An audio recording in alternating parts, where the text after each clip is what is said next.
On the night of December 26, 1943, in the frozen darkness of the Arctic, a battleship was dying. Shells from 10 14-inch guns hammered into her hull. Torpedoes ripped through her armor. Fires raged from bow to stern. And yet, even as she listed heavily to starboard, a single 20-millimeter cannon continued to fire tracer rounds into the darkness, a futile gesture of defiance from a ship that had defied death itself for 4 extraordinary years. Her name was Scharnhorst. The Germans called her das glückhafte Schiff, the lucky ship. She had survived a torpedo that should have sunk her. She had survived bombs that failed to explode. She had escaped through minefields that should have destroyed her. Time and again, when all logic said she should be resting on the ocean floor, Scharnhorst had sailed home. But on that Boxing Day night in the icy waters north of Norway, her luck finally ran out.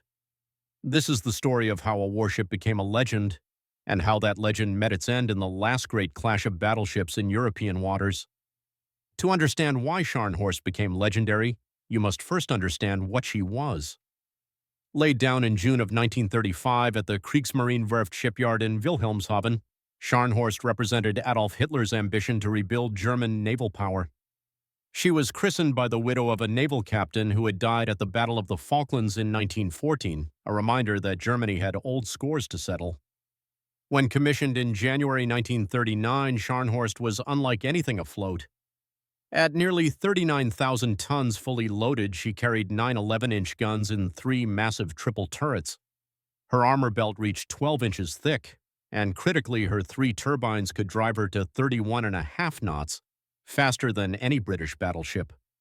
The Royal Navy initially classified her as a battlecruiser, emphasizing her relatively light main armament. But this assessment missed the point entirely. Scharnhorst was not designed to stand in a battle line and slug it out with enemy dreadnoughts. She was designed to hunt, to find Allied convoys, destroy them, and escape before heavier forces could respond. Her speed was not a compromise. It was her greatest weapon, and she would prove it again and again. The war was barely 3 months old when Scharnhorst drew first blood. On November 23, 1939, she was operating in the waters between Iceland and the Faroe Islands alongside her sister ship Gneisenau. Their mission was to strike at the British Northern Patrol, the converted liners and merchant cruisers that guarded the approaches to the North Sea. Late that afternoon, lookouts spotted a ship on the horizon. It was HMS Rawalpindi, a former P&O liner pressed into service as an armed merchant cruiser. Rawalpindi carried 6-inch guns and a crew who knew they stood no chance against German battleships. Her captain, Edward Kennedy, could have run. The gathering darkness and poor weather might have allowed escape. Instead, he chose to fight, hoping to shadow the Germans until heavier British forces could arrive. It was a gallant decision and a fatal one. At 3 minutes past 5, Scharnhorst opened fire. Within minutes, her 11-inch shells had turned Rawalpindi into a blazing wreck. Captain Kennedy was killed on his bridge. His ship sank with most of her crew.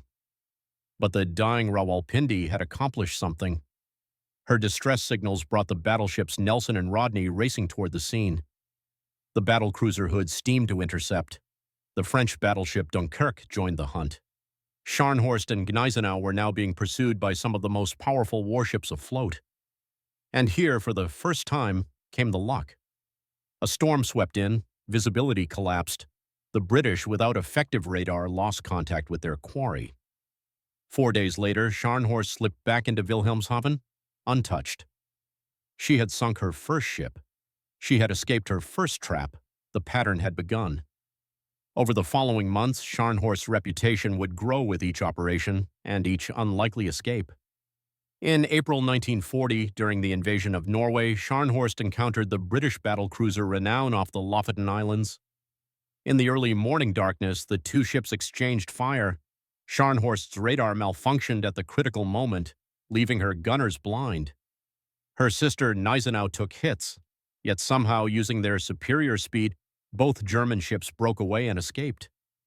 82 RAF bombers searched for them afterward. Not one found its target. But it was in June of that same year that Scharnhorst truly earned her nickname. The 8th of June, 1940, became one of the most remarkable days in naval history. Scharnhorst and Gneisenau, now operating in Norwegian waters, encountered a sight no German captain could have expected. The aircraft carrier HMS Glorious, accompanied by only two destroyers, Ardent and Acosta. Glorious had been evacuating RAF pilots from Norway. Her flight deck was packed with aircraft. Her captain had not launched reconnaissance patrols. She was caught completely off guard.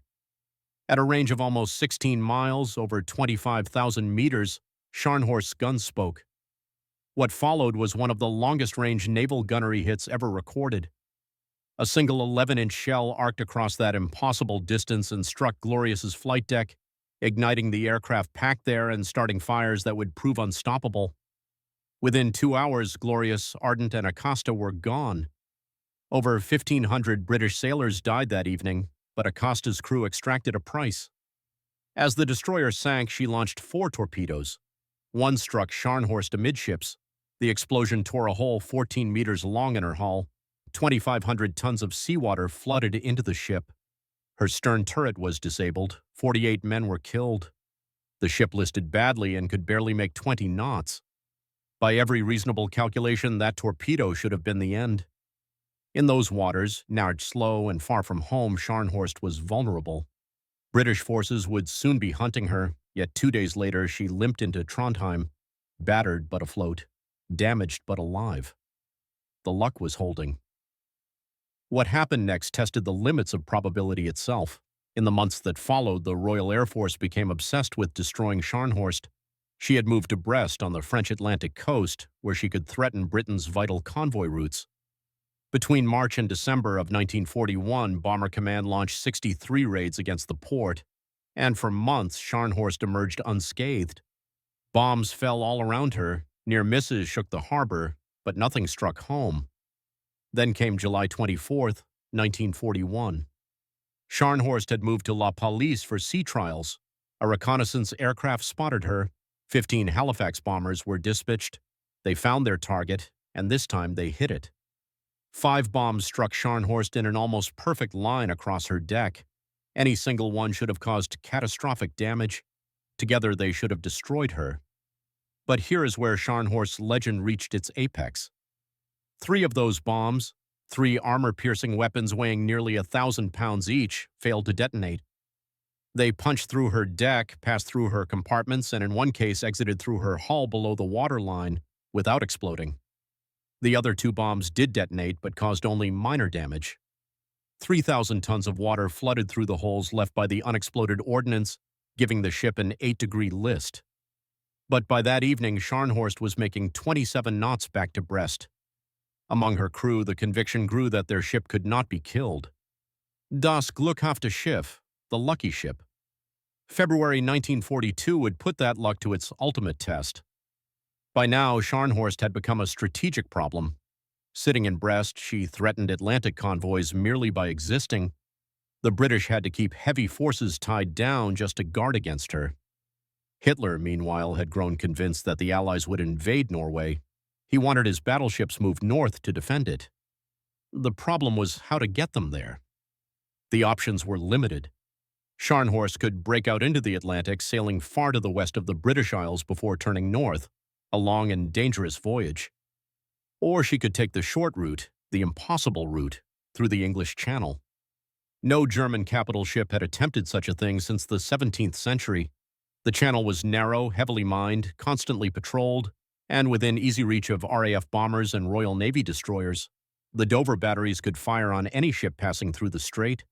Submarines lurked at the approaches. The British believed a daylight passage was suicide. Hitler ordered it anyway. On the night of February 11th, Scharnhorst, Gneisenau, and the heavy cruiser Prinz Eugen slipped out of Brest, accompanied by 6 destroyers and a screen of torpedo boats. What followed was an intelligence failure of staggering proportions. The British submarine meant to watch the harbor had withdrawn to recharge her batteries.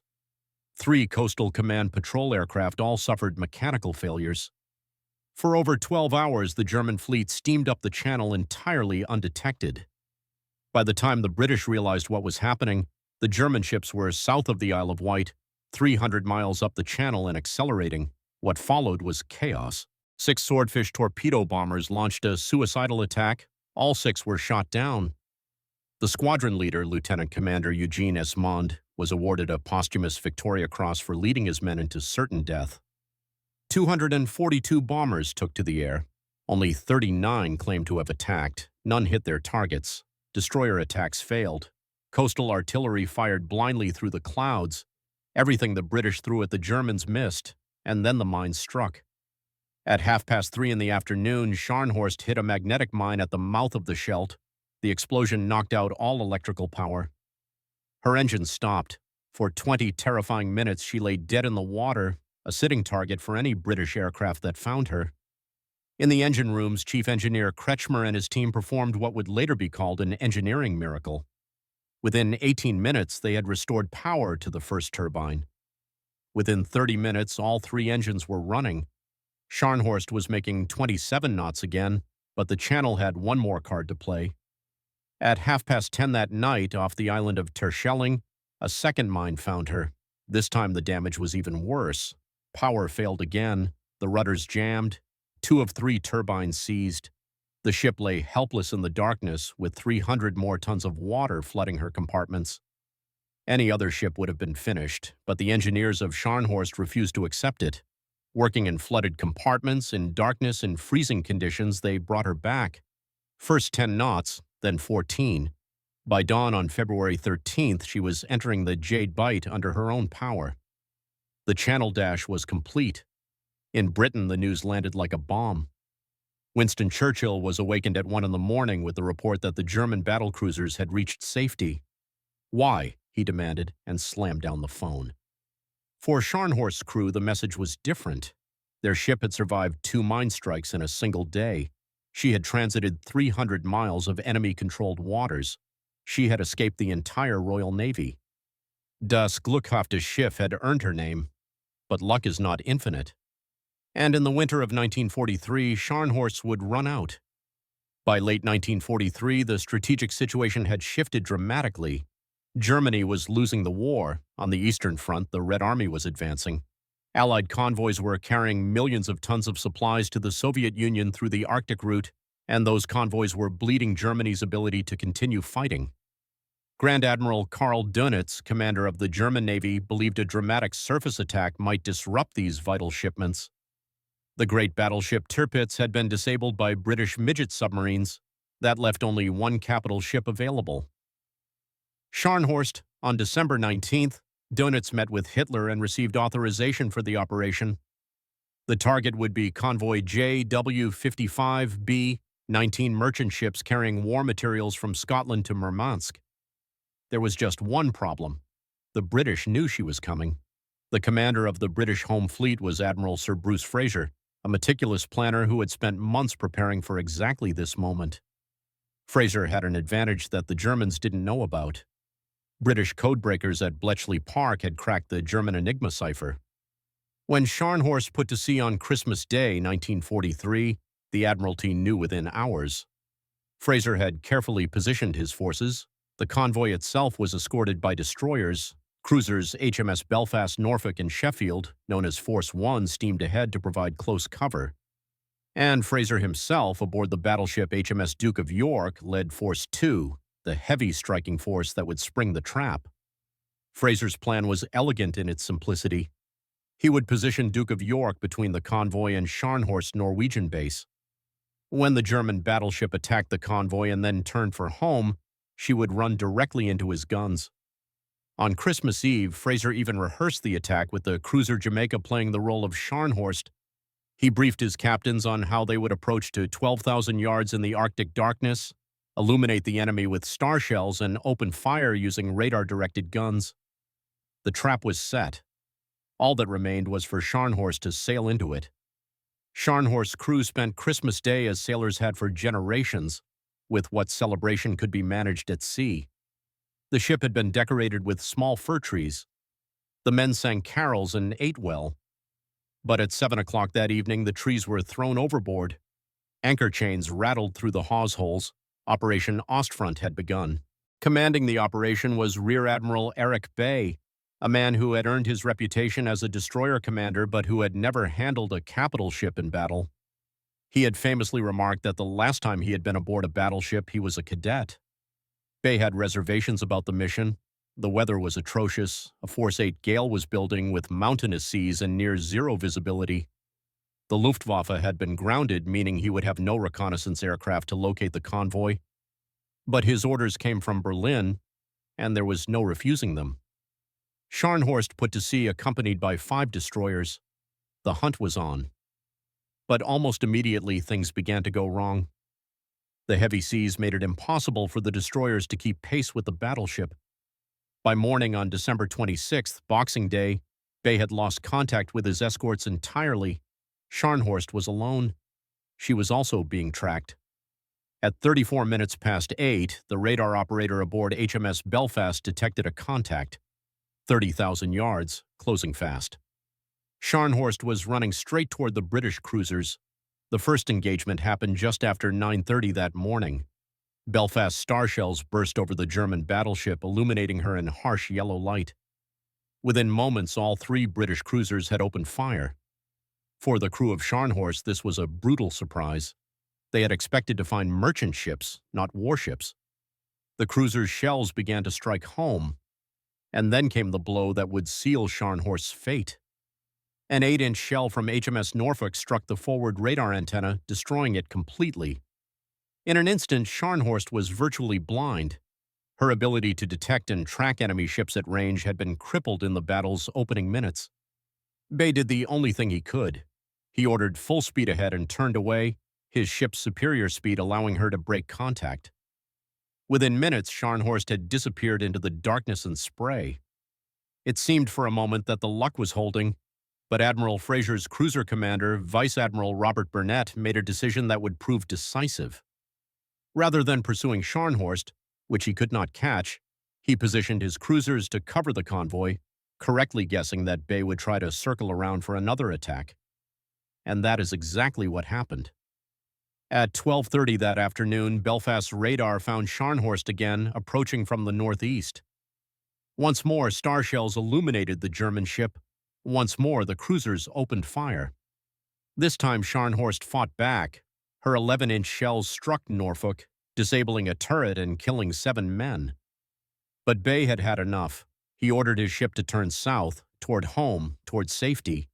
He did not know that home lay through a trap. What followed was a deadly chase through the Arctic darkness. Belfast shadowed the fleeing battleship, broadcasting her position every few minutes. Scharnhorst, her radar destroyed, could not even detect the cruiser following her, and closing from the southwest, invisible and undetected, came HMS Duke of York. At 17 minutes past 4, Duke of York's Type 273 radar detected Scharnhorst at an extraordinary range, 45,000 yards, over 25 miles. Fraser began his approach. Aboard Scharnhorst, the crew had stood down from action stations. They believed they were heading home. Turrets were trained fore and aft in traveling position. For the first time that day, the tension had eased. They were about to be horribly surprised. At 48 minutes past 4, Belfast fired star shells. The burning flares hung in the Arctic sky like a chandelier, casting their harsh light over the sea below. And there, caught in their glare, was Scharnhorst, taken completely by surprise, her guns not even trained on the enemy. 42 seconds later, HMS Duke of York opened fire. 10 14-inch guns spoke as one, sending tons of steel screaming across 10,000 yards of water. The first salvo straddled the German ship. The second scored direct hits. In an instant, turret Anton, the forward main turret, was disabled. Fires erupted, spreading to turret Bruno. The aircraft hangar was destroyed. Scharnhorst heeled hard over as she turned, accelerating to 30 knots, desperate to escape. What followed was a running battle unlike anything seen since Jutland. Scharnhorst raced northeast at full speed, her surviving guns firing at the muzzle flashes in the darkness.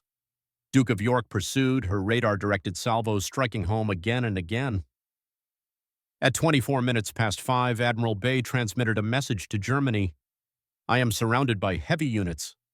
He was not exaggerating. Belfast and Norfolk were to his north, Duke of York and Jamaica to his west. Destroyers were closing from multiple directions. Scharnhorst's only chance was her speed, and for nearly 2 hours that speed kept her alive. Slowly but steadily, she was pulling away from the pursuing British ships. Fraser watched the range open. 14,000 yards, 15,000, 16,000, and despaired. And then at 20 minutes past 6, a single 14-inch shell changed everything.